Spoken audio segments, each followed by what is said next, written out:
very good evening, everybody, and welcome to the TaylorMade India hosted Champion Traits Show. We have with us our host, Ateet Gaur.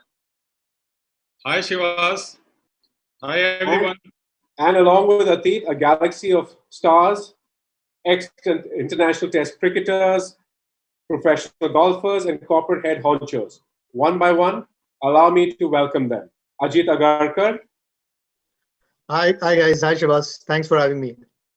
Nikhil Chopra. Hi guys. Hi everyone. Murali Kartik. Good evening, everyone. Thanks for having me, guys. Cheers. Our corporate honchos, Akash, Ohri. Hi, everyone. Karan, Chaudhari. Good evening, everyone, and thank you for joining us. And two of our favorite golfers, Chiragh Kumar. Good evening, everyone. Hi, Shivas. Thanks for having me. And Manav Jaini. Good evening and a warm welcome to everybody who's joined us this evening. So as we move forward, all our guests are champions and they have three things in common. A burning desire to excel at whatever they do, a crazy, crazy, crazy love for the game of golf, and a passion to help and give back to the next generation. As we all know, to be a champion in your field, you absolutely have to have certain traits, and they're all common, regardless of whether you play badminton, tennis, golf, cricket, or in the corporate space. These are typically life skills. So welcome to our show, and to open the batting for us, Ajit Agarkar. Ajit, you grew up in a training environment that challenged your skills and mindset. You had a very, very special relationship with your coach. And this coach produced a galaxy of superstars that went on to represent India and play at very high levels of cricket. Tell us a little bit about this environment you grew up in. Thanks, Shivas. I thought you'd say open the bowling, and you said open the batting, so it makes me feel happy anyway. Look, yeah, it's, I was fortunate enough, I'm sure most people who follow cricket have heard the name of Ramakant Achrekar, the late Ramakant Achrekar now. Obviously, one of his famous students, Sachin Tendulkar, that he coached. I was fortunate enough to sort of go under him earlier on in my career at his academy. A lot of people know about Tendulkar, but he's produced about 9 or 10 or 11. I might be getting the numbers wrong. There's been a Vinod Kamli, there's been Ramesh Pawar, Praveen Amre, Samir Dige, Lalchand Rajput, Chandrakant Pandit. So there's been a fair few that have come through his tutelage that have gone on and represent the country, apart from a lot of first-class cricketers. I chose to talk about him here because you growing up, you want to have a good guiding force in your career. As you go ahead, you probably figure out things a lot better on your own with the amount of experience that you gain. But when you start off, is something that is really important for someone to guide you in the right way. His philosophy was pretty simple, actually. He made us put in the hard yards. It was quite unique in the way sometimes it's a bit difficult to explain to people. I'll just do a typical day, especially during a summer vacation, was for a cricketer that went to Ramakant Achrekar Clinic. We used to go to the cricket ground at about 6:30 every morning, practice from 6:30 to say about 9:30, play a cricket game from 9 onwards or 10 onwards for the rest of the day, and then practice from 4 to 7 in the evening. So typically a day used to be about 12, 13 hours, which, when people talk about putting in the hard yards, doing that sort of stuff, you still want someone to guide. I think he was unique in a way that, without actually asking us to do it, we followed him. I mean, you talk about leaders, you talk about, captains that you play under in a team sport in particular. But here was a coach who necessarily didn't need to do it himself, but he was the first guy at a cricket ground and the last guy to leave. So for us, you talk about determination, dedication, discipline, work ethics. He did that without actually forcing us to do it, by sheer example that he set. A couple of all sort of stories come to mind. We had the Mumbai riots in '92. There was a curfew for a period of time. Once it had quietened down, sure enough, sir turned up to my house used to be on his bike, used to go around all of Bombay on his bike. Turned up at about 5:30 to my house, rang the bell. It had just quietened down. The situation was still a little bit tense, and said to my parents, I've got to take him to training. My parents, clearly, I mean, when you're a 15-year-old, were nervous, and they said, who's going to come to practice at this point? I think everything's shut. He said, no, don't worry, there'll be nets. And took me to practice, me and another kid from school on his bike with our massive kit bags. Sure enough, not a single other soul was there at training. It was the three of us. Made us do our training, whether it was fielding drills or a little bit of running, fed us some good breakfast and sent us home. It's just a small example of how we went about it. It's just sheer example that is set for some of us growing up at that point. Going forward, it stood us in good stead. And just then taking on things or life skills or discipline just became a lot easier as we went forward. So I was very fortunate to actually start my cricket coaching under him. Well, thank you, Ajit. That was absolutely outstanding. And, you're absolutely right. You need to have a wonderful role model in your coach.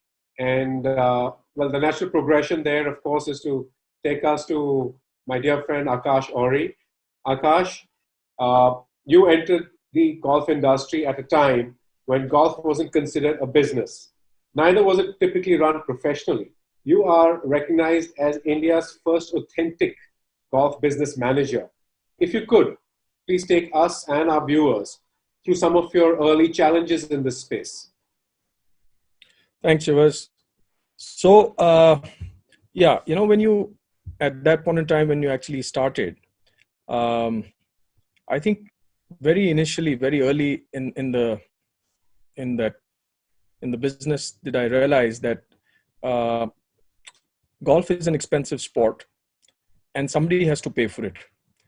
Because till now, I was greatly also influenced by the BCCI at that point in time, where they not only did they set up the future of cricket in India, but they glamorized it. They got in the money, and like everything else, they set up every other facility that cricket in India needed to take it from there. And all of that, whichever sport or life or business that you have, it needs to fund for itself. And very, very early did I realize that, ironically, this sport is a catalyst to business. It's a catalyst to everything else around it, real estate development and everything else.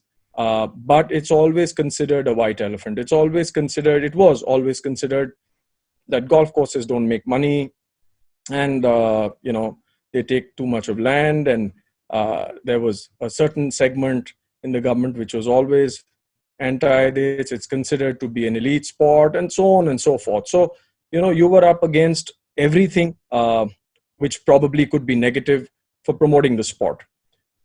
So I think if I look back, the first thing that one did was you created assets. So when you took over something, it was a two-pronged strategy. One, obviously, DLF believed in bettering everything that they did. So the chairman's main diktat to us was create something that was better than the best. And we set out to do that. So in the services part of the business, a lot of people were used to be, the benchmark of service were hotels and Oberoi and everything else. So we first built the service levels at the DLF Golf Club to certain levels where people would relate to. And second, create this world-class golf course, which would be at par with anything that players are in India are playing and comparable to anything that is international. So that when they're playing those tournaments outside, they have practiced almost at, considering golf courses practiced amongst the best in the world. So these were the two challenges that one had. And second, you had various USPs. You had a great golf course running. You had night golf, which was the biggest USP in the country at that point in time. The weather is very conducive in India to play night golf. It became a rage. It came with problems. Who's going to pay for it? And therefore, one realized that, look, there are these major costs which are associated with running a golf business. And so I split that up. I had that sponsored with various corporates. So I still remember American Express was my first relationship, wherein we sold a package. Now, on one hand, you couldn't enter the DLF Golf and Country Club without being a member. And on the other, if you were an American Express card holder, you would get 1 4-ball that was invited, especially on a Wednesday night. So it was a win-win for everybody. And from there on, we never looked back. We had relationships that were mutually beneficial.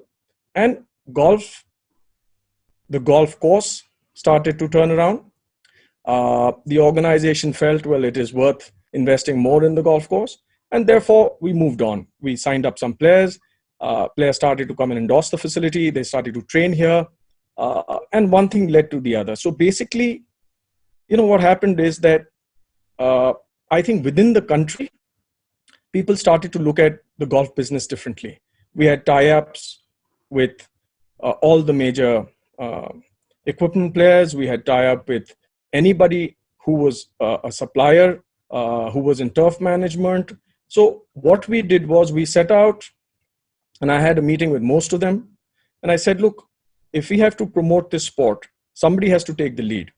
And everybody, I must call them out today, everybody came to the party. And that kind of changed the complexion of how golf, spending the monies in golf. And people started to realize that there was much more than just going and playing there. But it could be converted into business. And whether it was the Toros of the world or anybody else, anybody associated with golf in India, saw that silver lining. And I think that it was a movement. And that kind of started to change the perception of golf, not making money or not being able to do, not being able to survive and other things with it. So I think that kind of changed the whole thing. And from there on, whether it was, could we attract young players? We have some of them on our panel. Did we set some examples? And I think, did we also make a mark in the international scene? So till then, I think India was not considered to even host, was not even in the map to host any international tournament. So I think a lot of that kind of changed. A lot of people started to endorse the sport, youngsters. So when we launched the academy, we had about 3 people. And over the next couple of years, including women, we had about almost 4 to 5 to 600 youngsters. So after school, we had these school programs. We had, the condominium programs. We had, so one issue was obviously to create this world-class facility and keep running it in top shape. The other one was continuing to feed it with golfers or to breed more golfers. Somebody has to continue to do that. So I think that kind of helped us set the whole ball rolling, Shivas. Well, thank you, Akash. That was, truly wonderful. The fact that you actually took us through that entire journey, because people don't really realize the amount of work that gets into setting up an outstanding facility, training, as well as experiential as you have. So it's a great job there. And thank you so much for sharing some of your experiences. Nikhil, the next one is for you. You have been the coach of our India under-19 cricket team, the national team. And that's really put you in a position to be a mentor and shape the future of so many young athletes and cricketers. And fear has always been a very big factor in the life of a young athlete. How does one overcome that? Well, thanks, Shivas. I've been the coach for the India under-19 team at the NCA we were there. It's a damn good question because in sport, these kids or anybody looks to try and control the future. जो डर लगता है, we want to control the future, but we don't know what's in the future. First, we have to tell the kids how to identify if they're nervous. You know, with any walk of life, if you're nervous, your breathing rate or your heart rate goes up. First and foremost, you try and get them back, in the present, and just allow them to say, well, the only thing you can control is the process. If you control the process, and most importantly, you must tell yourself that I accept, whatever the outcome is, I'm going to go out there and give it a best, most importantly. And sometimes, you feel, why still kids feeling under pressure? Well, you feel under pressure is because when you get ignorant about something, classic math situation, last 4 overs to go, you need 32 runs. You see Mahendra Singh Dhoni, he's calm as a cucumber because he has his own strategy, because he knows which bowler he's going to target. Now, if you take it into any youngster, they start feeling the heat, they start fearing the worst. And, bottom line, fear is nothing else, or dar is nothing else, that you're looking to satisfy your ego. No kid wants to look bad in front of his friends or, in front of his parents. So you tell them, forget about satisfying your ego.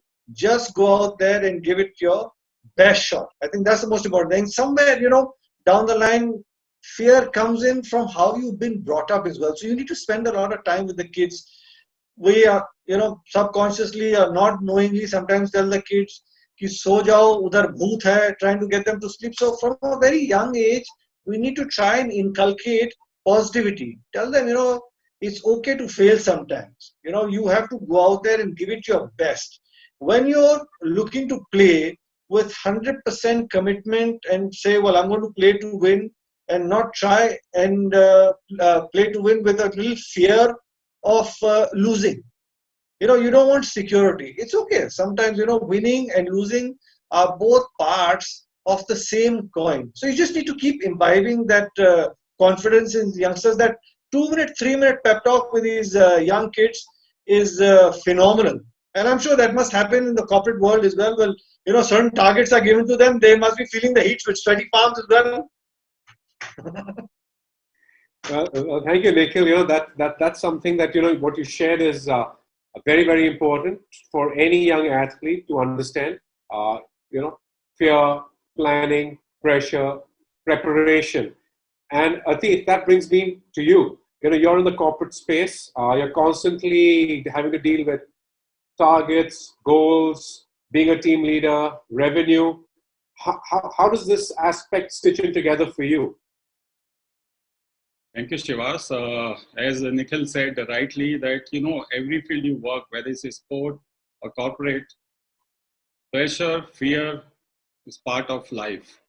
And you have to become Mahendra Singh Dhoni to handle this fear and pressure if you want to be successful in corporate as well. So as you grow in your career, fear becomes higher and pressure becomes higher as well. Fear because there are lesser opportunities. You have more chance to lose the job and difficult to get another job because there are the lesser opportunities. And then the pressure because if you are senior, you have to achieve more numbers. You have to handle both your team as well as your bosses. So let me share with you a life example with you guys that when I was with Adidas, when I was sales director at Adidas in 2013, Adidas was going through bad situation. There were a lot of Reebok issues were happening, and I was made the sales director. And there was a lot of fear in the mind of the people that they will lose the job because there were rumors going on that we will cut down the manpower by half. And then you have to achieve the targets with the same team. That you have to get your numbers. So you have a pressure of getting numbers from your head office, from your boss. And then you have a fear that, you have to fire half of the people. And the people are having fear in their mind that they will lose the job.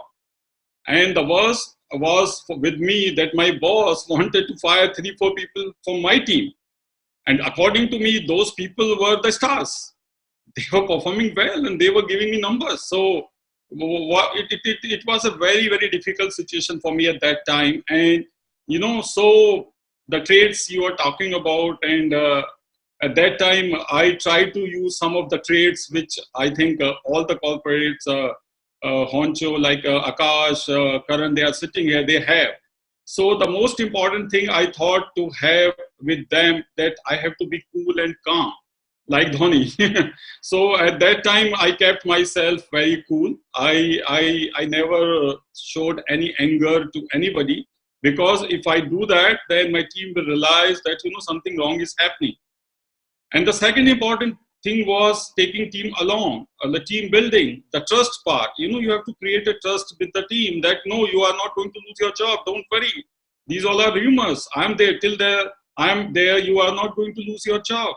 So it was quite important for me, and motivating them in that particular situation.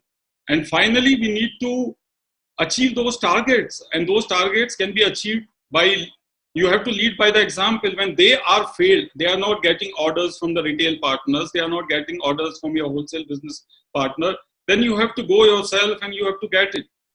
And you know, it was a very difficult situation, because a lot of fear as well as a lot of pressure to get the numbers. So by using those traits which I just told you, that I was able to achieve the targets, luckily, with the help of my team. And in the first time history of Adidas, we all got 200% bonus for the entire Adidas India team. So I should say, and I should thank to my team for that particular effort they have done. So I completely agree with what Nikhil Bhai said, that, you know, it's important for us in the corporate side as well, that we need to handle this pressure and fear thing. And it is not one example. There are millions of examples like this. These are there, and which my colleagues or ex-colleagues can share with you. So these are the things. I think fear plays very important part, but important is that how to handle it. And I was lucky to handle most of the time.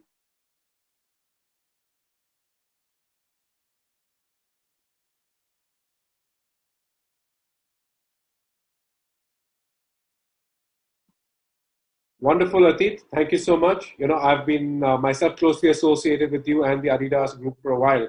And I've noticed that, you know, you've always carried your team very well, and the amount of respect and confidence your team has had in you has always been marvelous. So, you know, coming to the confidence side, Kartik, confidence and skill. You know, there's always this conversation that you may have all the skill in the world, but if you don't have confidence, it's not going very far for the athlete.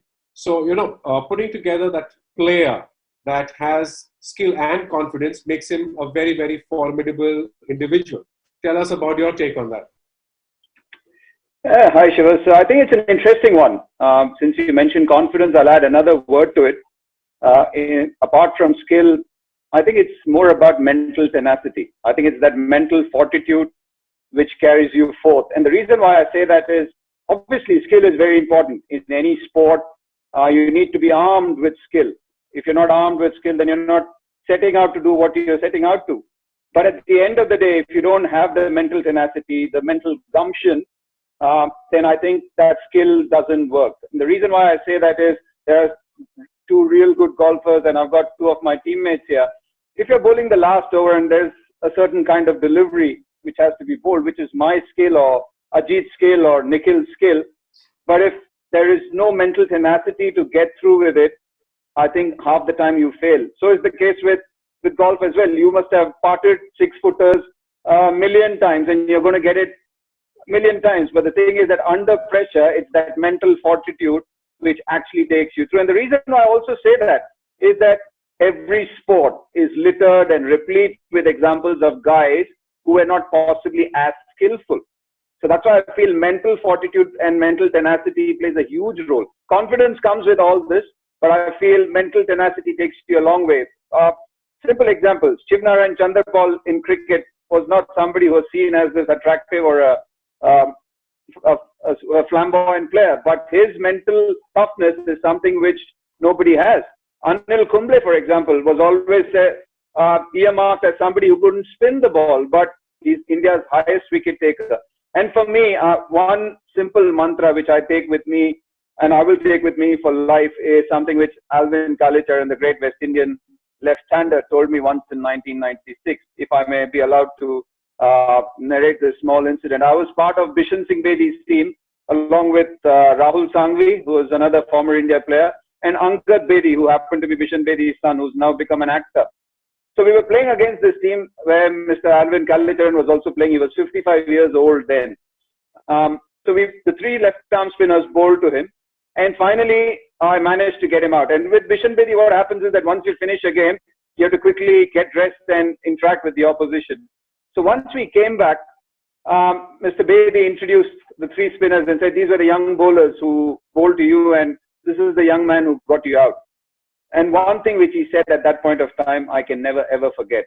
He looked at me and he said, in that West Indian accent, he said, young man, in cricket and in sport, all you need is a little bit of talent.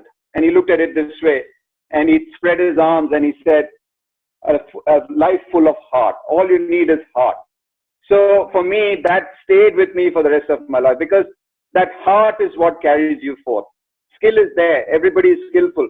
But if you don't have the heart, you don't cross the line. Thank you, Kartik. You're quite right. You have to have heart, and a big heart at that. As they say in Hindi, jigar hona chahiye. So, that's exactly what it is. And, taking the jigger and the story of, having a good mentor. We just spoke about Alvin Kalicharan, the West Indian legend. Karan, this next question is for you. You're in the corporate space, and there's a concept that I subscribe to, grooming. Very often a senior director or one of the leaders in the organization takes some of the youngsters under their wing and grooms them, mentors them. Tell us a little bit about the corporate side of how this works. Hi, thank you, Shivas, and good evening once again. First of all, I must say that I'm actually honored to be a part of this panel with and sharing the platform with some big stars, not only from sports, but also from the corporate world. So, like you rightly said, Shivas, I think we all have that one person who we call our mentor and who we look up to, who maybe guides us through. But I think most importantly, we somewhere know that he's got our back, right? And I think when we know that, that's the most comforting feeling to have, right? So I want to actually tell a little bit about my mentor. I've actually something that he told me, which has stayed with me and which has helped me actually achieve whatever little I have been able to. In the daily course of office, as the corporates go, we have to go up to our managers taking approvals for certain things. After a couple of times, my manager tells me that, guys, you don't need to take approvals from me. Do it yourself. And then he added a line and he said, you have all my trust till you break it. I like to repeat that because it's actually stayed with me forever. It says, you have all my trust till you break it. And I think that was quite a life-changing experience in four walls in a cabin for me. I'd never heard that ever. And it actually started changing the way I approach my team. And I actually designed a belief which I started approaching, which I termed as the 3T belief. It was team, trust, and transparency. And I thought, if you want a loyal team, you need to have 100% transparency and instill 100% trust.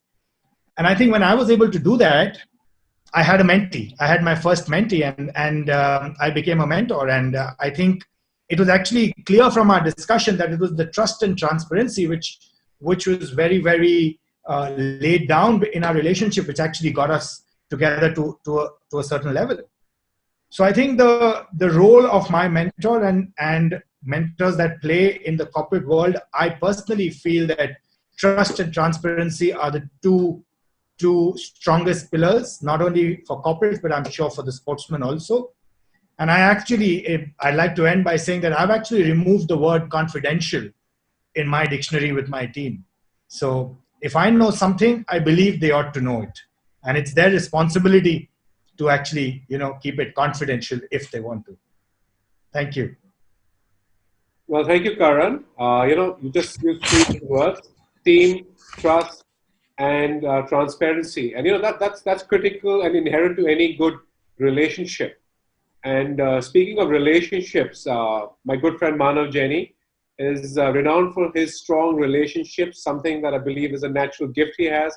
The relationship he has with his family, his parents, his grandparents, with all the young golfers around the country, and a very, very special relationship with his caddy.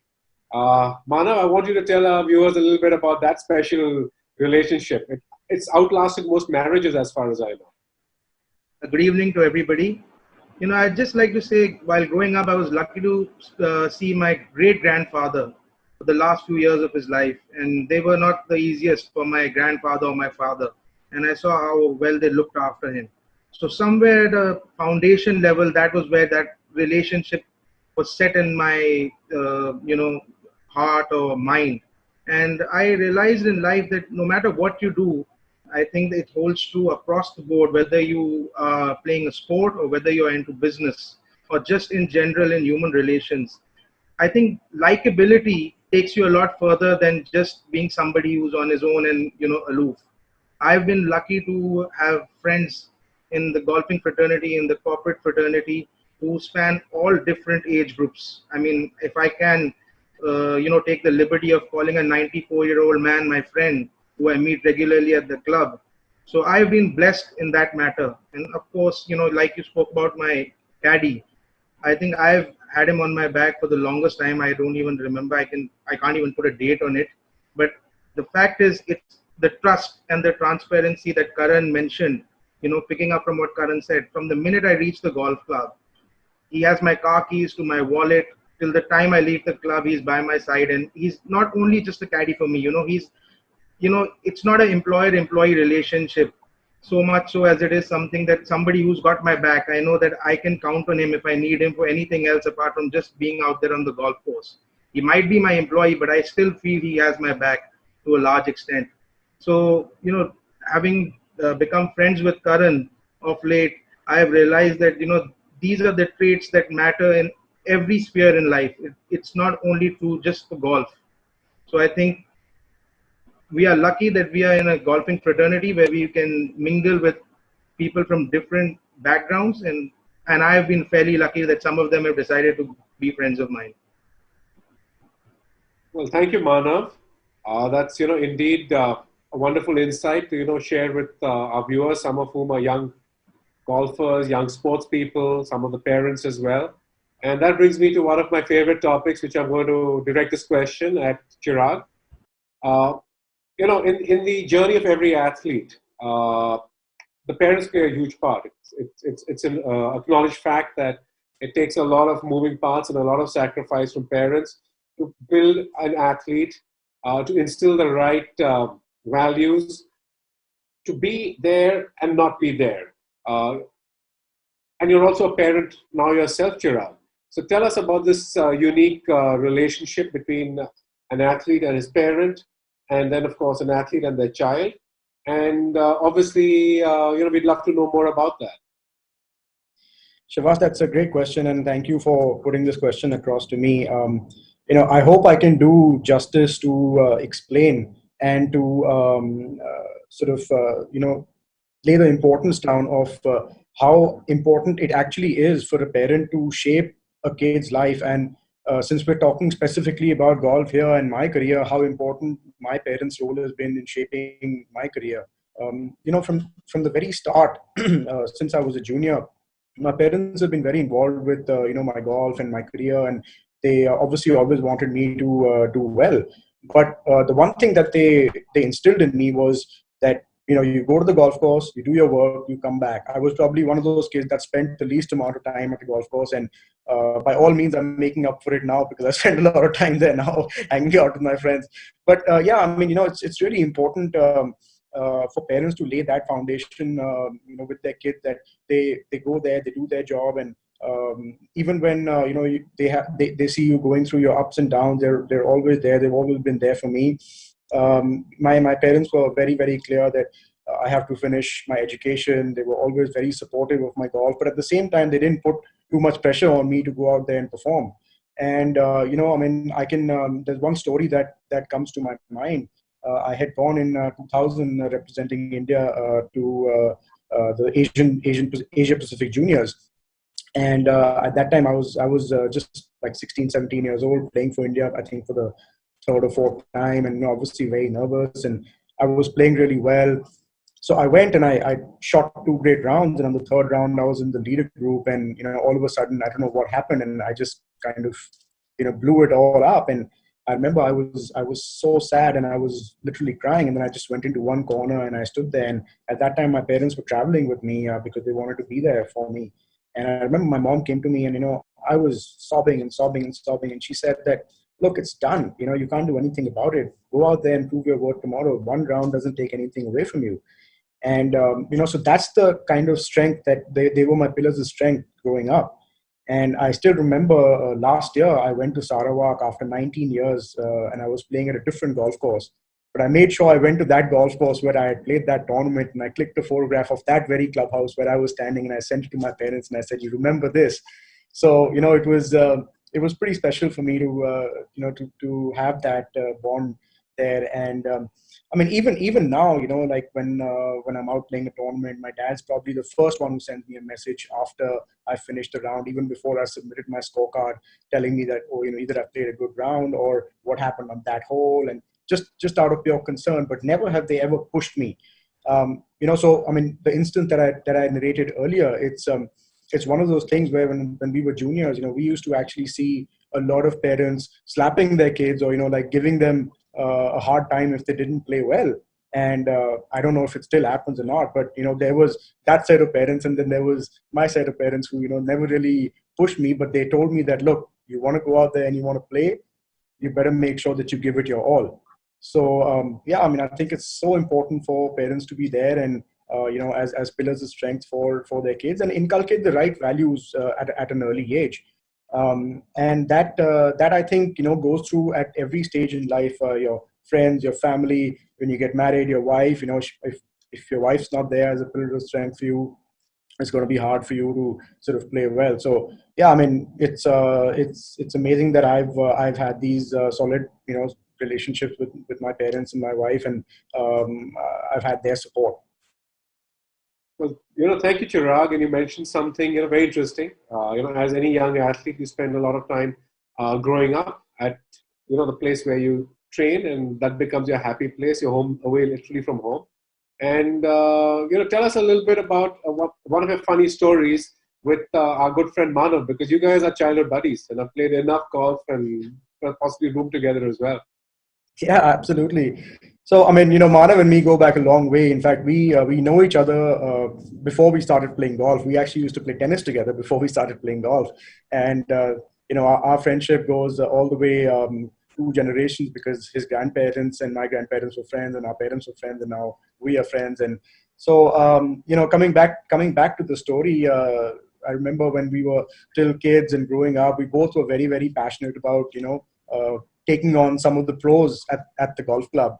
And we would go out there and just sort of take them on with no money in our pockets, because we obviously couldn't tell our parents that we're going to have a betting round with the pros. And so we were desperate to win because we wouldn't know any other way of paying these guys. And it was great, and I think our friendship and our bond just sort of grew from there. And a lot of other funny instances which will have to be discussed over a Shivas with Shivas, but not right now. Well, thank you, Chiragh. Manav, you get your version of that story as well. Well, my story is, I mean, I really don't have a golfing story, but I can tell you that me and Chiragh have roomed a lot together.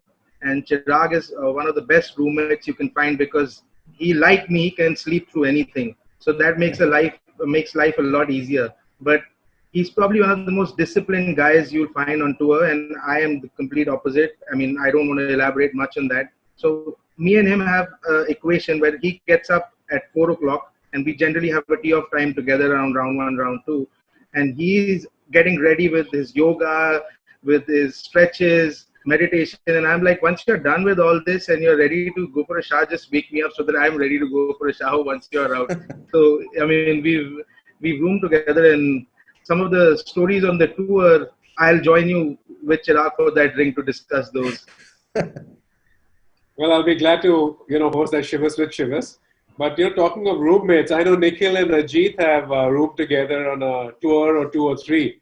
So, Nikhil, I know you were in Sri Lanka, and there's a story. You sent me a little text that you wanted to relate about Ajit. So, it is yours. We were in Sri Lanka. We were playing the triangular series. I think it was we guys were there. Sri Lanka and Australia were touring at that moment in time, and we all, I think came back from practice training session, and just before the game, 2 days prior to the game starting, said let's go have a pool session, and all of us very gung ho, fooling around, and get to the pool, and all of a sudden we see a couple of these Australians get out of the pool. There's Matty Hayden, there's Andrew Simons, and there's Ajit and me. We thought that we were fit, and then we looked at these guys and said, "Yeah, ye cricket khel rahe hain sachi mein."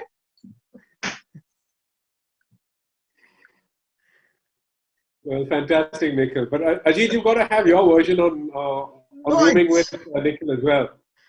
No, it's funny actually. We've stopped having room partners anymore over the last I think since 2000, 2001. It's a lot more fun. Yeah, I think Nikhil's got a better memory than me. I think I'm aging too quickly. Yeah. But I do remember that incident with the Australians. We were fairly fit. I think Indian cricket had started to go the right way at that point in terms of getting fitter. Those guys, at least looks-wise, were fairly intimidating all the time. But rooming with people is always fun. Sometimes you get a guy who you get instantly along with. There are others you got to follow what they are doing. So, but I quite enjoyed when there was a roommate. It's no more the case though. Well, that's interesting. Well, one of my favorite buddies spoke about this horror roommate he had recently on a golf trip, where his roommate refused to have the air conditioner on. So all night they were just having the AC on and AC off. And, that's just how it rolls. But good fun, good memories. Akash, there's something I have for you now. And I've heard the story. And I need to hear this from you. There's a legend that at some point in time at the DLF, you charged about 5 lakhs of rupees for a capitation day to host a corporate golf day. And most of the other good golf courses are that at the time charging 2, 3, 4 lakhs maybe. And then just overnight, you decided to raise the fee from 5 lakhs, not to 8, not to 10, not to 12, not to 15, to 25 lakhs. How did you even think of that? And were you successful? So, yeah, I mean, see, a lot of you, Murali mentioned about tenacity, somebody mentioned about hard work, and somebody mentioned about perseverance. Let me tell you, see, first, you have to believe in yourself, you have to believe in the product. It's very important for you to first believe in what you are actually selling. And if your conviction is strong and pure, trust me, you can do anything, you can sell anything in this world. But the only thing that you have to be careful about is that you have to walk your talk. So when you say your product is good or that experience is going to be phenomenal, you have to first make sure that happens. And for that to happen, you really have to work hard. You have to get your teams together. You have to have them completely understand that philosophy and ideology. And you have to sell that idea to them first, because it's not a product you're selling, it's an experience. So first one did that. You set that whole story together. It was quite painstaking to begin with, because a lot of people did a lot of job. But to stitch that whole piece together, I think was very crucial. And right from, I would like here to mention to all of you that, look, when you run businesses like these, they're very manpower intensive, capital also, both actually. But it's these hundreds and thousands of people who are you have to align everybody to that goal. So first you did that. You spoke to people. You actually went down to the greenkeepers. You actually discussed certain courses in the world, how they prepare themselves. You discuss certain F&B service standards. that were prevalent in the country. You asked people to innovate. You asked people to think out of the box, and that takes time. First, you have to get everybody's thought process together. That this is this is something that people have to achieve. And once you see that happening, and once you've gone through that one round, then you're confident that, look, nothing like this exists in the country. So yes, this incident happened with a very good friend of mine called Digraj, who was with Tiger Sports then. And as the teams would have their own sessions and all, in one of the inquiries of a corporate who wanted to do a golf day, the teams got together and our teams sent their price point, which at that point of time, which obviously was quite, it knocked everybody off in Tiger Sports. And Digraj took it upon himself to come to the golf club to talk to me. And I still remember that old porch, and he came in and we talked, and he tried to talk me out of it and all. And then he says, Akash, literally saying that, trust me, he's the most humblest and most warm person that I've met. And Digraj is somebody who can never be rude to anybody. He wasn't rude to me either. But he was trying to tell me that, look, are you out of your mind? Why will a corporate spend 25 lakh rupees or 20 lakh rupees or whatever the amount is, for a game of golf for 100 people, whereas they have the choice of going anywhere. They can go to the other two courses, or they can do whatever they want. They can call it off. So I told him, I said, look, Digraj, I think what you need to understand, and here I told him, I said, look, what happens in situations like these is we've created the best product in the world. This corporate is going to entertain, if I can understand, their high net worth individuals. And they will lay it out thick. So when they do these parties, when they do these offsites, when they do go to hotels, there's an enormous amount of monies that are spent. Insane. So how's a golf course different? Why will that experience not count? And long and short of that whole story is, by the end of it, well, yes, there was a huge change. I think it shocked the hell out of people, especially in Delhi. We survived. That was the new benchmark. The corporate did hold the golf show there, and it went off so phenomenally well that the good words spread across everywhere and any major corporate.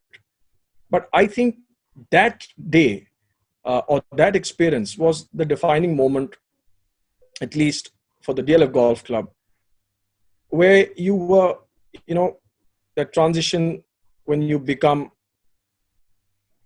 you move on from being a boy to a man. I think that kind of catapulted us to that position. And from there on, I honestly believe there was a hell of a lot of respect for the institution. And people realize that if you have to, you want the best, you have to pay for the best. Until then, I think no matter what we were doing as a community, we were very skeptical. We weren't too sure of ourselves whether we should charge, whether people are going to accept it. But I think that big leap had to happen because people needed to understand that, look, and they were ready to go all over the world and pay whatever. So I think that kind of change, that was another huge step that the corporates in the country took and realized that, look, hang on, it's an experience that they want to give to their clients. And well, it comes with a price. I think that was very critical. And if I can draw on to Steve Jobs here, where at one point in time he was confronted by, I think, one of his colleagues and asking about why he's priced the iPhone so expensive. And he says, look, that is something that I should decide. The customer can't decide a price for my product. I know I'm giving them the best. And I think I need to decide what the price is going to be. And I think you need to have that courage. You need to have that conviction. You need to believe in everything that you're doing. But I will continue to maintain, you have to be true to yourself. And you have to make sure that once that product is out there, that experience has to be better than the best for anybody. So I think that Shivas was a turning point for us, and for the golf commercial business actually. Well, thank you, Akash, and that's really a revelation. And Digraj is actually a very good friend of mine, and like an older brother. So I can well imagine the incredulous look on his face when he was sitting with you and trying to reason in his polite demeanor. So that's absolutely a top class story. And talking about walking the talk, and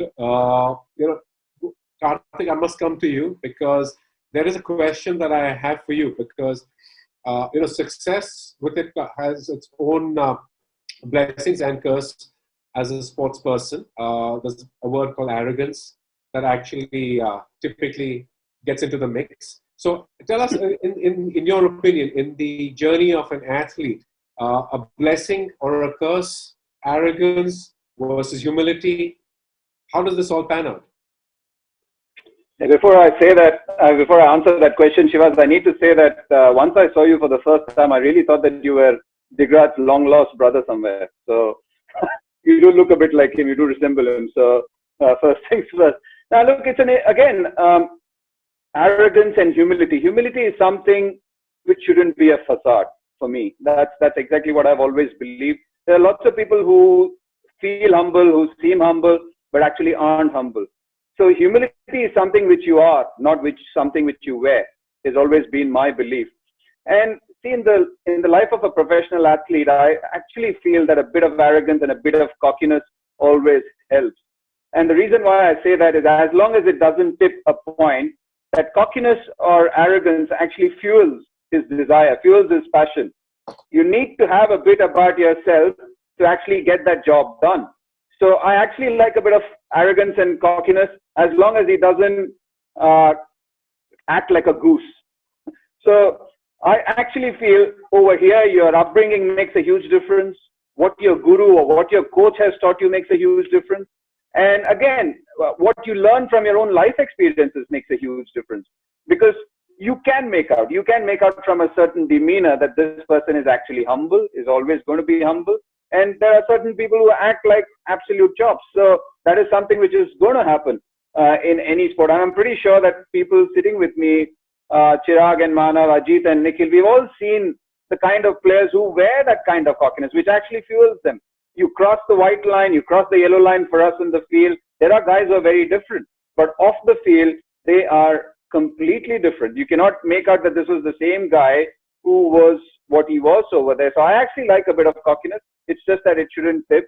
And again, as I said, that upbringing makes a huge difference. And I've been a huge believer, possibly because of a bit of a spiritual bent of mine, that what your guru teaches you and that unswerving and denying faith in your guru makes a huge difference in making you what you are. Once you surrender to him completely, whether in life or otherwise, makes a huge difference. And that actually brings the humility factor in you when you're doing anything in life, for that matter. Well, thank you, Kartik. Those were very, very wise words, and I genuinely tend to believe that that's something which every young athlete must listen to, understand, and sleep over. It all comes together, and there's a very nice balance that you have to maintain. And the reason I also add that is we have seen many instances in sport where people have not been able to handle their successes. See, lots of people lose it when they do really well in life. It's not about handling your failures alone. It's about handling what you have done. Because trust me, every sport, and I'm not saying cricket, every sport has this funny knack of biting you on your backside when you think that you're bigger than the game. That's exactly what happens. In different ways, it tends to bite you so badly that many people are not able to come back from it. And that's why you need to wear that humility in a very nice way. It is a beautiful shawl which needs to be worn in the right way. Fantastic words. Thank you so much, Kartik. I must quickly acknowledge some of our viewers who've been sending in some wonderful comments. We have Vasundhara Bhatia and Amrit Raj who say, guys, that's a great lineup. Umesh Diokar says, nice to see former cricketers and golfers on the same platform. Pavan Rathi, Abhishek Sharma, Anit Mehrotra, Bhumika Khanna, Mukesh Sharma and Gaurav Sharma all say hello. And our old good friend JJ Chakola says, outstanding show, guys. So, so we move on now to the next question. Chiragh, this one is for you. You're a golfer, but this is really a case for all athletes. Everyone has strengths in their game, strengths in their personality, as well as a weakness. Tell our youngsters, how does one build on the strength and also bring the weakness up to match the strength? How does this whole parallel work? So, anyone you obviously can't make out on the screen, but anyone who's seen me and looking at my frame, they would tend to imagine that I'm not a very long hitter of the golf ball. So, that's always been a weakness for me. It's just something that, growing up also at Delhi Golf Club and stuff, the premium is always on hitting fairways rather than actually bombing your drives. And, I've never been a long hitter. So when I started to play amateur golf and I started to play pro golf, I realized very, very quickly that, it's not going to change. It's not going to change dramatically from here on. So I may as well try and make that into a strength by saying that, all right, fine, I know I don't swing it hard, so I can hit it straighter. So my ball's actually not going to go that far offline. So I actually made that into my strength. And my strength, which was my short game, I decided to work on that even more so that I don't lose that.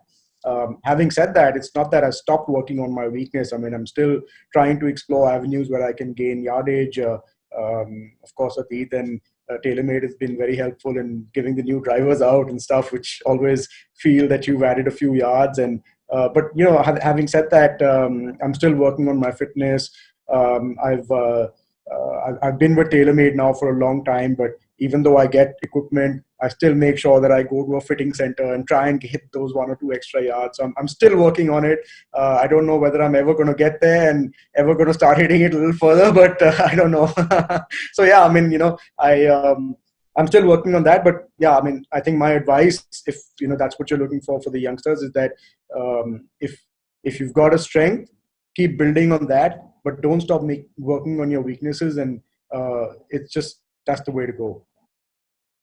Thank you, Chiragh. Those are truly, truly golden words for any young athlete, on how to develop a weakness into a strength. And, there will always be a parallel in the corporate. Whatever century, because our mindsets, I believe that our mindsets are so strong that it's so difficult for us to unlearn and change. My golfer friends will agree, like Chiragh just spoke about his strengths and weaknesses. They'll agree that how difficult it was to actually unlearn a swing and learn a new swing. Was tough mentally, was tough physically. But I think when they actually unlearned that, that's when the success came through. So I think to stay relevant in today's time, unlearning is very important. And a philosopher actually said this. I don't know if you heard the name of Alvin Toffler. He actually said that in the 21st century, the illiterate will not be the people who cannot read and write. It will be the people who cannot unlearn and relearn. So I think to stay relevant, all of us need to start learning to unlearn and relearn. Thank you. Well, thank you, Karan. That is actually sage advice, and I really do hope all our young listeners and some of the older ones as well will have heard that and will certainly benefit from that.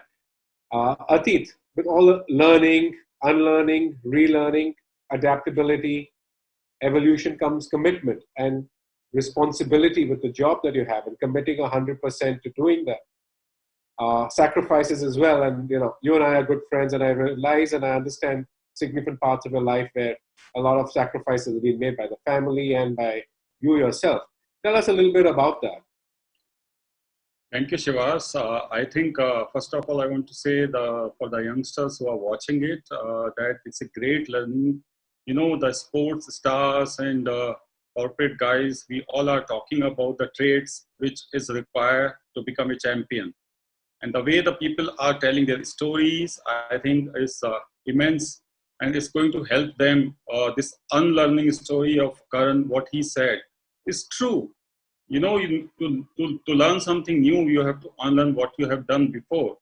Now coming back to what you asked me about sacrifice. See, this is, I think, a very important trait of everybody, whether you are into sports or you are into the corporates. Because without sacrifice, nothing happens. Take the example of now COVID. We had to sacrifice, sit at our home in the lockdown period. But it is for our betterment. It is for our health. So sacrifice plays such an important role for success for corporates as well. I tell you, during my job, I had to achieve my targets. I had to focus on what is bigger than sacrificing on smaller things. Like I never went to any PTM of my kids till 2014. I never went on holidays or big trips with my friends, which I wanted to do because my target was to do something else. But I never regret about it. And I don't regret as of now also. Because sacrifice make you what you want to make it. And that's the reason at that time, I did a lot of sacrifice to get success, to get the numbers for the company, to achieve something for myself. And that is more important. Anybody, if you don't sacrifice, I have seen these, like Manav mentioned that, for any early morning match, they have to wake up at 4 a.m. I was talking to Nikhil and Kartik, I speak regularly. The practice session they go, they forget about everything. They forget about, recently I hear from one of the chat show regarding Virat Kohli. He lost his father and next day he played a Ranji Trophy match. So sacrifice is very important for every individual. And I think it's an important trait. But you need to know that what you are going to get after sacrifice on certain things. If you want to be a champion, you have to have certain rules and regulations for doing this. So I think, Shivas, we all understand that, and it is, I think, going to help the people who are listening to such an elite panel and the way people are talking about. I think it's great to hear for me as well. Thank you, Ateet. Sacrifice indeed, and you've truly spoken about the life that you've had to lead and certain joys of being a parent that you've had to give up. I must tell all our viewers as well as our friends who are on our show that we're getting some great response. We have Pradeep Bagmar, who's one of the Riverside golf course in Nasik, who says, "Hello, it's a treat to see all you stalwarts speaking." We have Pran Chibar, who says, "Interesting perspective sharing on a variety of topics.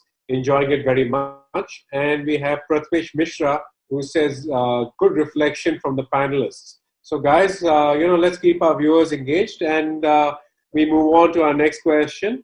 Ajit, this one is for you. You've been a very fine cricketer your entire life. You're now a very fine golfer. And, there's one particular question I have for you. Committing to delivering a ball, or committing to a golf swing. As a sports person, lead us through your thought process to committing to making that shot or making that delivery.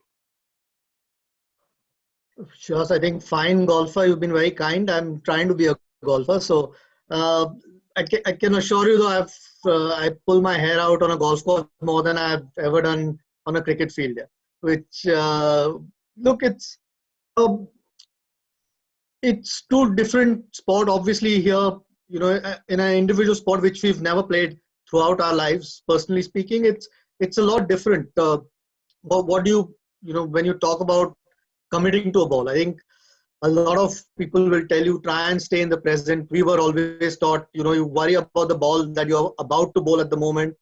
Human nature is you try and think of the ball that's gone before or what's coming forward.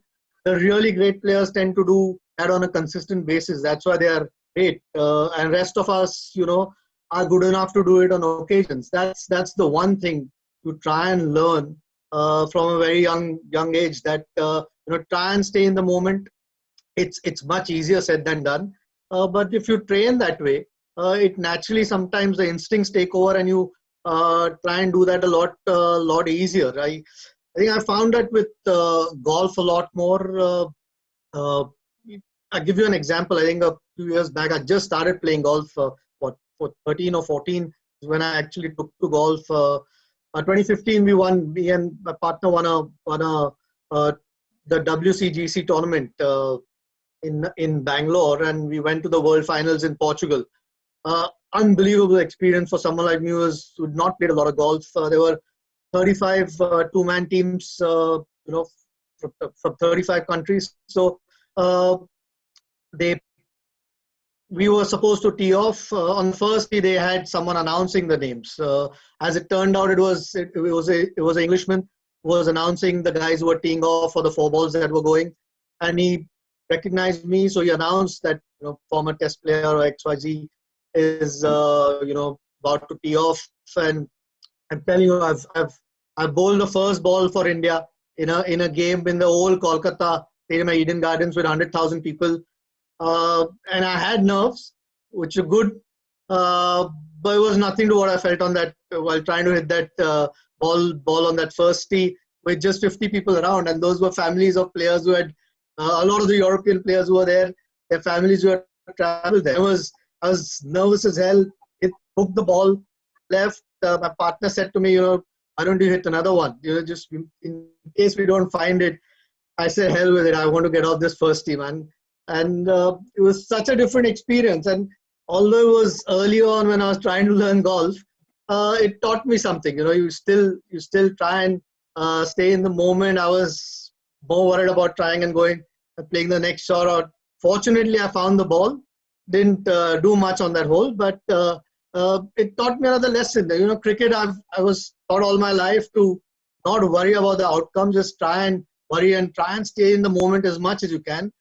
And if anyone, watching and anyone trying to pick up a sport, I think that's the biggest sort of learning, that if you can own yourself or get in your head a lot earlier, you start, you sort of stop worrying about the outcome and worry about what your job is in that particular moment. So it was a fun experience. I can laugh at it now, but I tell you, it was horrible. So every time I watch golf on TV, I don't know how these guys standing on their own hit that first ball. Shivas, let me just add one thing for Ajit here. That golf, trust me, guys, it's such a great leveler, and this is one sport that demands so much respect that it's not funny. So you cannot take golf for granted. You cannot take that one shot that you hit or the one hole that you played so well, and then you put your collar up, you have that swagger, you go to the next one. Oh my God, it just puts you down. So it's one of the greatest levelers, and it teaches you, trust me, it teaches you to be so grounded, and thank God you played a good round, and just live with that memory till it lasts, and then don't even think about the next day. Because a lot of us who punt, like Ateet is a big punter, money, big this, you can't punt with these guys. And these guys, when they have a good round one day, the next day they come back to the golf course with a lot of attitude. We're going to kill it today. And then that's the time you have to nail them. Just say, okay, double the stake. Because it's something that the sport tells you. But I truly can relate to what Ajit just mentioned. My God, he's a star, but talk about anybody normal, in a pro-am or anything else. And when the stakes are high, when you're put into that particular situation, all you want to do is just bury your head in the ground and just get on with life here. So I totally relate to what Ajit just mentioned. Well, thank you, Akash. And, that reminds me of something very funny. The last time Ajit and I were on the golf course together was the time before the last. He saw me make a horror t-shirt on the 15th at Willingdon, but we won't go into that right now. Shivas, can I just butt in here for a second? Ajit, you just mentioned that, as a cricketer, you never pulled your hair out while you were playing cricket, but when you come on the golf course, you pull your hair out. And, as golfers too, I think we pull our hair out maximum on the golf course. So it's a strange one. That is. Well, that's exactly how we roll. And I think that's true at some level for every sport. But Nikhil, I know that, you travel a lot with your son Krishna on the junior tour. And that's something that I've always seen you quietly speaking with a lot of kids. And one of my favorite stories that you actually have narrated to them is about the fact that, some kid was talking about having gotten disturbed. And, taking from what Ajit just mentioned, you spoke about the fact that you went from almost empty grounds or empty stadiums, playing domestic cricket, to actually being on the international stage with 80,000, 40,000, 100,000 people. And golfers want this typical quiet, and then suddenly when you're on the big tours, you have 20 deep galleries. Tell us a little bit about, zoning in and how does one deal with that? Yeah, when we all played Ranji Trophy, you're all looking to aim to play for the country. The big thing is, going from empty stadiums to all of a sudden you're playing in front of 80,000 people. I think the most important thing is that belief that comes, when you enter the stadium with 80,000 people, because you've done well, Shivas, in Ranji Trophy, you have that confidence going in. And, in IPL, today it's a classic case. When these kids, 18, 19, get picked, drafted, they're sharing dressing rooms with some of the legends of the game, sitting there playing. And when they graduate, they do well in the IPL.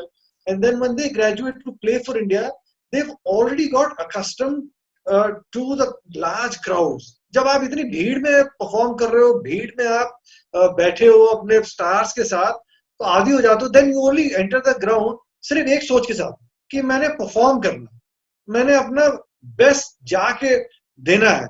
And that thought process is very important, because then you're not afraid of like Ajit was talking about hitting a bad shot, but in Ranji Trophy and the number of runs you've got, that nervousness completely goes out.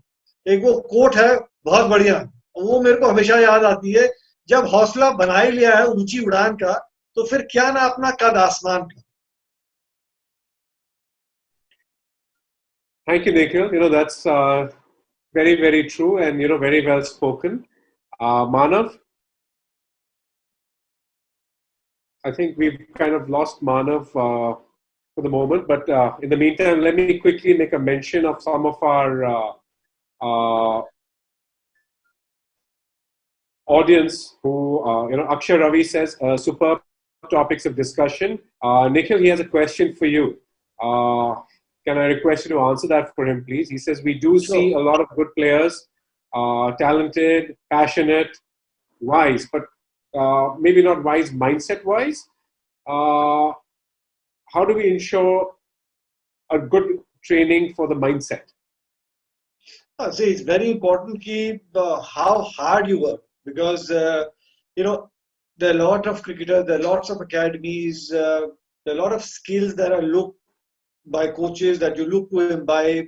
आप सीखते हो बहुत कुछ, खेलना सीखते हो. सबसे जरूरी कि आप अपने खेल के बारे में सोचें and अपनी टेक्निक के हिसाब से how creative can you get. अब as a spinner I can talk about, for a spinner you put a small little hanky. When you're bowling at a single wicket, you try and bowl that one ball, and then you start repeating it, how many balls that you deliver. Then you start playing with yourself. You start bowling with 3-4 different flight variations and still landing it on the same spot. Even in MBAs, हमारे corporate life में भी कितने MBAs हैं, but the guys who are really successful, वो अपने MBAs बनने के बाद कितने creative होते हैं अपने सीख के बाद, only those are the guys who make it to the top as well. So after you learn a skill, it's how creative you get with your skill. That's your mantra for success. And that's what also gives you a very strong mindset, and that brings and imbibes a belief system in you. Thank you, Nikhil. That was, a wonderful story. Akash, I have something that I need to ask you, and this is really for our viewers. I'm a golfer. We all are golfers. And I personally spent my life being a student of this game, and absolutely being in awe of a place we all know as Augusta National. And for our non-golfing viewers, Augusta National, let me put it this way, it's easier to get through the gates of White House than it is to get through the gates of Augusta National. Akash, is it really true that you, during Masters Week, got through the gates of Augusta National without a ticket? It's very embarrassing. As you know, you just put it, Augusta is the epitome of, well, it's known as the most, as an institution. And very few institutions have, actually generate that awe, and very few institutions in the world create that whole awe for themselves.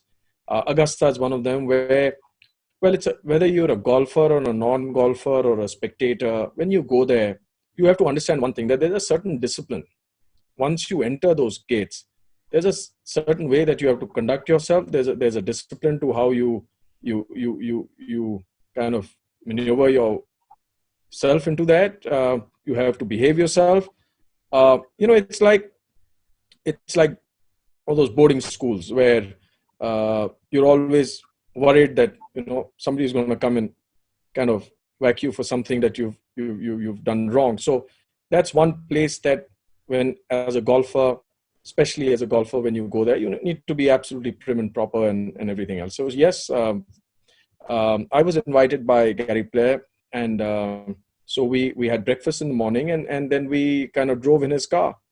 And over breakfast, his son Mark and him and me, and there was a business manager, and four of us were chatting, and Mark was telling the business manager about my past. And they were just talking amongst themselves. So, one takes these things for granted. And then we sat in the car, and Gary was being driven. I was sitting behind him. And then we drive into the Magnolia Lane. That is, you drive into that itself is an experience for anybody. And the guard will stop. He did. And he looks at Mr. Gary Player. Obviously, everybody is in awe of that man and has great respect around the world. And Gary takes off his cap. He starts to chat with him. He wishes him, all that. And with Gary Player, these are some of these people who have, and he shows his badge or whatever. And the driver has got a pass. Everything's fine. And then he looks back. He says, "Oh, you have a guest today. May I see his pass?" So Gary looks at me and says, "Akash, give him your pass." Gary's like that. And I look at his face and say, "Gary, I'm not carrying it." And he looks at me, and, Gary is one person who adapts himself within seconds. I mean, he's a great golfer, everything else, but as a human being, as an orator, as anything else.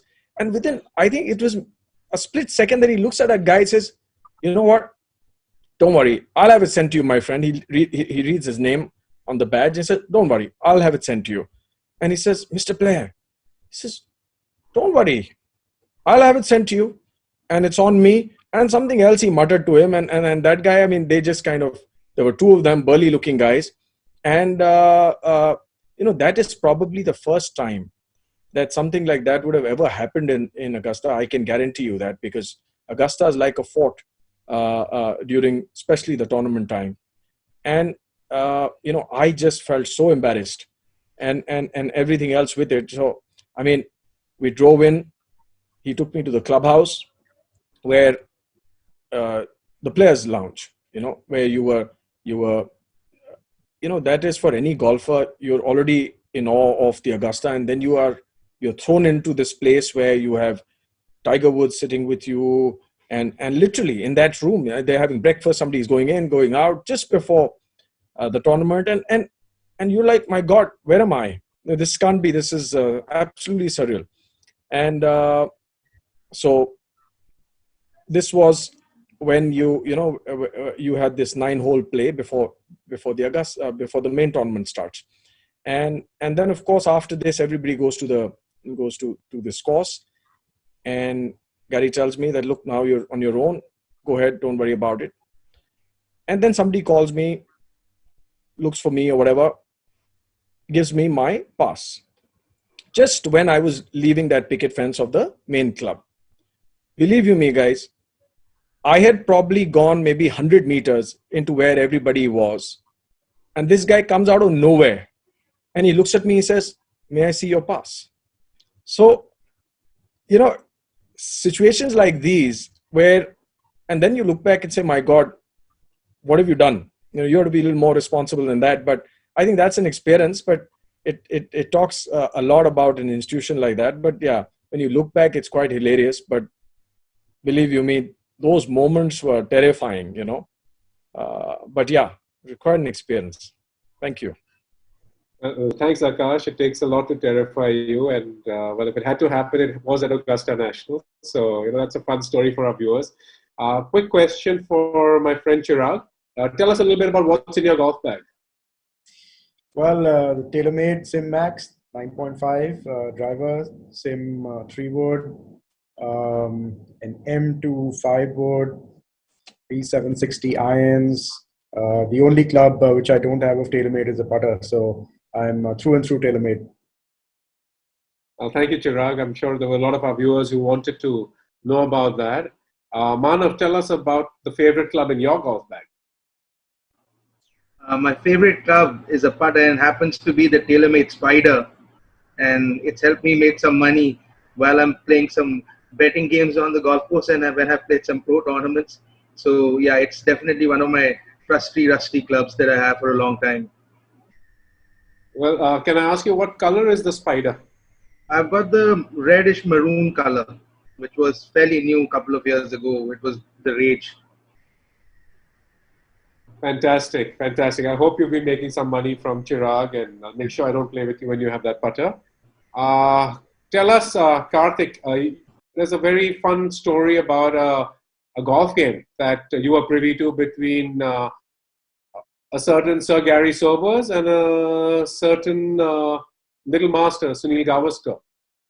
A funny tale indeed. Tell our viewers about that.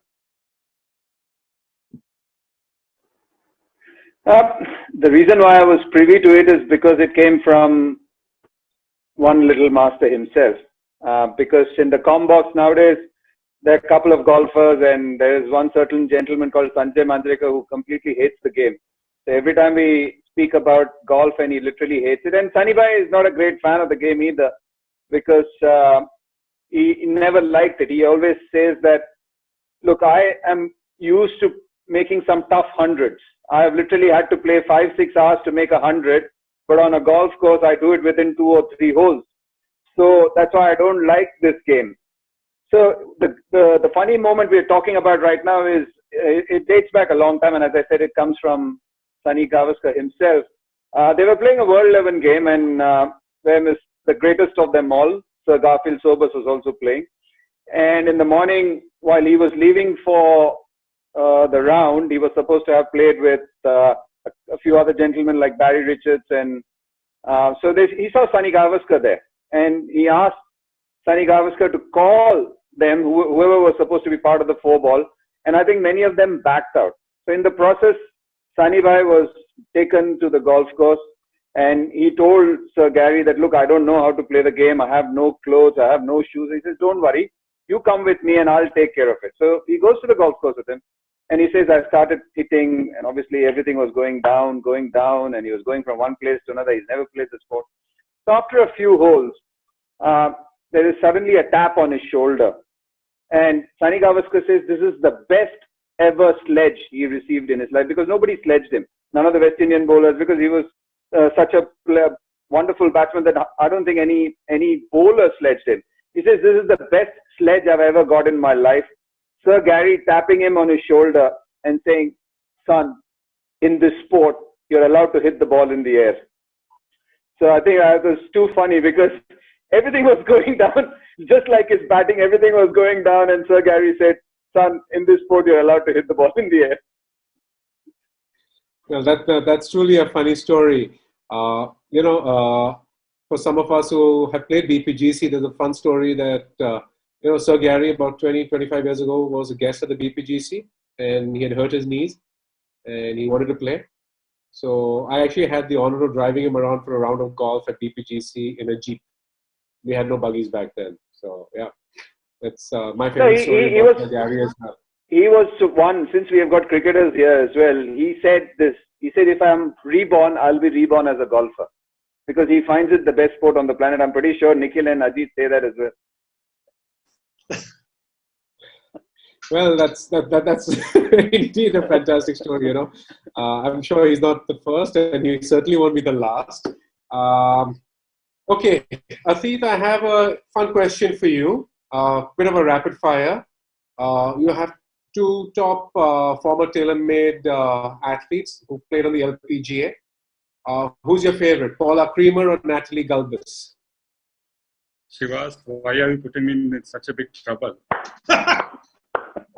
Both of them are very hot. So, taking name of one is very difficult, man. But They're not listening to you. I have never met Natalie, but I met Paula 2-3 times. She's very sweet and she was one of the best players at her time and she still plays very good golf. So I'll go with Paula, no doubt about it. And yes, she's my favorite player.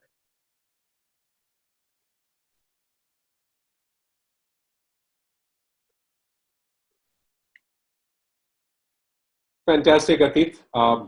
Thank you so much. Fantastic, Ateet. So, Paula gets your vote. My next question is to Karan. Karan, you have a BMW, and which gets you to 300 yards faster, the TaylorMade M3 or the BMW M3?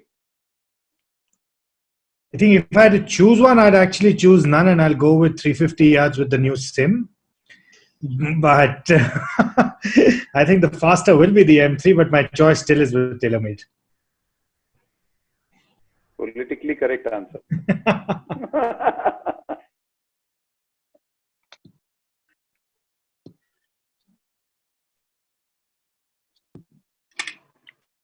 I think Shivas is having some problem with his network right now, I guess. So if Nikhil bhai, can you tell some story meanwhile of your golfing experience? Shivas will come back soon. Dada, golfing experience, so thanks to TaylorMade, fantastic clubs, and year on year we've been getting better swing. I just look at it कि भाई इसमें भी ताकत नहीं, ये भी timing का खेल है. If you try and put force, you're obviously going to be looking to spray it all over, and it's how calm you can stay. And of course, thanks to the TaylorMade clubs, they've helped because those are the clubs I've used. So it's fantastic.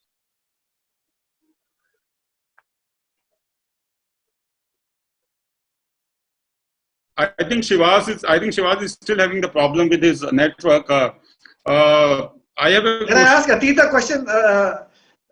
Sure. Dada, Ajit, which club are you using? Which driver are you using? Have you tried the new sim?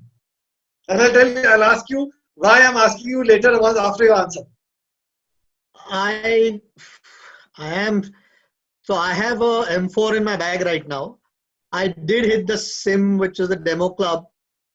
Couldn't get the hang of it. Although to be fair, I haven't hit it enough.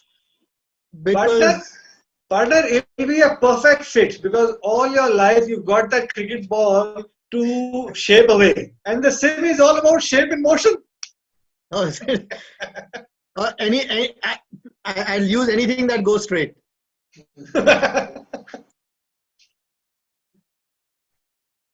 Nikhil bhai, do you want a hole-in-one or a hat-trick by a cricket ball? दादा अब तो retirement हो गई है तो bowling करने का तो कंधे में दर्द होगा. Hole in one any day. Okay. Akash bhai, a question for you. You have 18 kids, like your 18 holes you have at DLF golf course. Which is your favorite one? So Ateet, one thing that you should never ask a parent is to which one is the best kid. So you'll get us into trouble. But the most naughtiest is the 17th. So it's yeah. If you ask me, I think the 17th will be the most naughtiest, and it's very easy for Kartik and Nikhil and all these cricketers will conquer it anytime. But people like us, amateurs, have a big problem. But yeah, we enjoy it. Thanks, Ateet. Well, I think I'm back online, guys. Sorry, I had a little bit of internet trouble. Nikhil, I have a question for you, and that's a rapid-fire question for you. Would you take a hat trick or a hole-in-one? So, Shivas, I just answered that. Oh, sorry, I must have missed that. I apologize. So I think Ateet, you should maybe lead then the rapid-fire section before I sign off. Shivas, Ateet has asked Nikhil and me our rapid fires already, so you can take it on from there. Fantastic. I think, Karan, did you answer yours as well about the 300 yards in the Yes, I empty? did. Yes. Oh God, Ateet stolen my thunder and my entire script. This is terrible. And Kartik, were you asked your question as well? No. Okay. A wicket with the arm ball or a tap in eagle? Again, I'll have to stick with what Nikhil said. My days under the sun as a cricketer are over. So looking for new days under the sun as a golfer, so a tap in eagle is always welcome. Fantastic. And, we had lost Manav for a while. So Manav, tell us your favorite DGC story with your regular gang of bandits who recently now masquerade as masked bandits. I think Chiragh, myself, Naman and Gaurav, we play regularly, all four of us pros. I don't have really a funny tale to tell you, but I can tell you one thing as a fact, though we are great friends, but once we get onto that golf course, once you throw balls and you choose who's your partner, it's, war till the 18th green, and all four of us are trying as hard as the other one to win. So once we get off the golf course, it's all good again, but for the next 18 holes, we are not looking at each other as friends any longer. Fantastic.